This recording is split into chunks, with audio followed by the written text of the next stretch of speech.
গ্রামের রাজনীতিতে যখন মনোনয়ন যুদ্ধ তুঙ্গে, ঠিক তখনই জন্ম নেয় এক নিষিদ্ধ সম্পর্ক। বর্তমান ও সাবেক দুই উপজেলা চেয়ারম্যানের ক্ষমতার লড়াইয়ে জড়িয়ে পড়ে তাদের সন্তানরা। প্রেম, প্রতিশোধ আর রাজনীতির টানাপোড়েনে মন নেয় গল্প। শেষ পর্যন্ত জিতবে কে, ক্ষমতা না ভালোবাসা? উত্তর লুকিয়ে আছে জনম জনমেতে।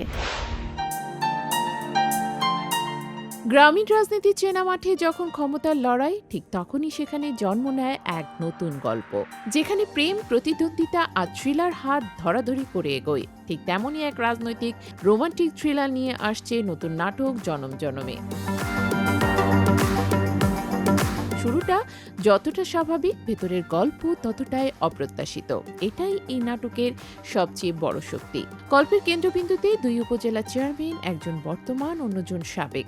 সামনেই নির্বাচন, আর মূল যুদ্ধটা দলীয় মনোনয়ন ঘিরে। প্রকাশ্যে সৌহার্দ্য থাকলেও ভেতরে ভেতরে চলছে টান টান রাজনৈতিক দ্বন্দ্ব। এই লড়াইয়ের আঁচ এসে লাগে তাদের সন্তানদের জীবনেও। একজনের ছেলে, অন্যজনের মেয়ে। রাজনীতির দুই মেরুতে দাঁড়িয়ে থাকা এই দুইজনই ধীরে ধীরে গল্পের সবচেয়ে গুরুত্বপূর্ণ চরিত্রে পরিণত হয়। এই দুই চরিত্রে অভিনয় করেছেন ইয়াশ রোহান ও নাজনীন নিহা। তাদেরকে ঘিরেই এগোয় নাটকের রাজনৈতিক ও রোমান্টিক থ্রিলার ধারা। ক্ষমতার রাজনীতির ভেতরে ব্যক্তিগত সম্পর্ক কিভাবে জটিল হয়ে ওঠে, আর ভালোবাসা কিভাবে রাজনীতির কঠিন বাস্তবতায় ধাক্কা খায়, জনম জনমে সেই প্রশ্নই ছুড়ে দেয় দর্শকের সামনে। নাটকটির গল্প লিখেছেন রায়হান মাহমুদ এবং নির্মাণ করেছেন মোহাম্মদ তৌফিকুল ইসলাম। সিএমভির ব্যানারে নির্মিত এই নাটকে আরও অভিনয় করেছেন ফজলুর রহমান বাবু, লুৎফুর রহমান জর্জ, শতাব্দী ওয়াদুদ, মিলি বাশার, পলিন সহ এক ঝাঁক শক্তিশালী অভিনেতা।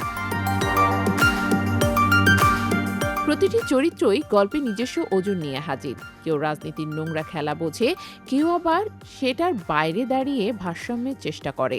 গল্পের শুরুটা বেশ চেনা পরিবেশে। বর্তমান উপজেলা চেয়ারম্যান আলতাফ হোসেন ও সাবেক চেয়ারম্যান মোতালেব মিয়া পাশাপাশি বাসায় থাকেন। সম্পর্কটা অম্লমধুর, হাসির আড়ালে লুকানো প্রতিযোগিতা।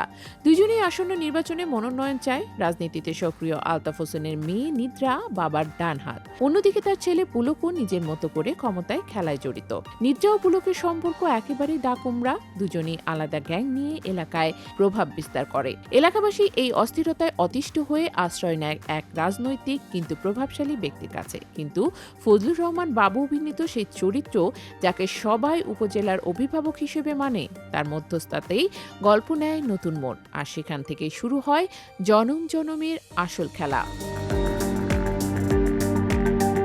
নির্মাতা তৌফিকুল ইসলাম গল্পের রহস্য খোলসা করতে নারাজ। তার কথায়, রাজনীতি মানেই চমক, আর এই নাটক দর্শককে অবাক করবেই। প্রযোজক এসকে শাহেদ আলী পাপ্পু জানান, আসন্ন জাতীয় নির্বাচনের আগেই নাটকটি সিএমবির ইউটিউব চ্যানেলে মুক্তি পাবে। যদিও এটি কোনো নির্দিষ্ট নির্বাচনের গল্প নয়, বরং নিখাদ এক গ্রামীণ প্রেম ও ক্ষমতার টানাপোড়েনের কাহিনী। সব মিলিয়ে জনম জনমে শুধু একটি নাটক নয়, এটি রাজনীতি, সম্পর্ক আর মানুষের মনস্তত্ত্বের এক টান টান গল্প।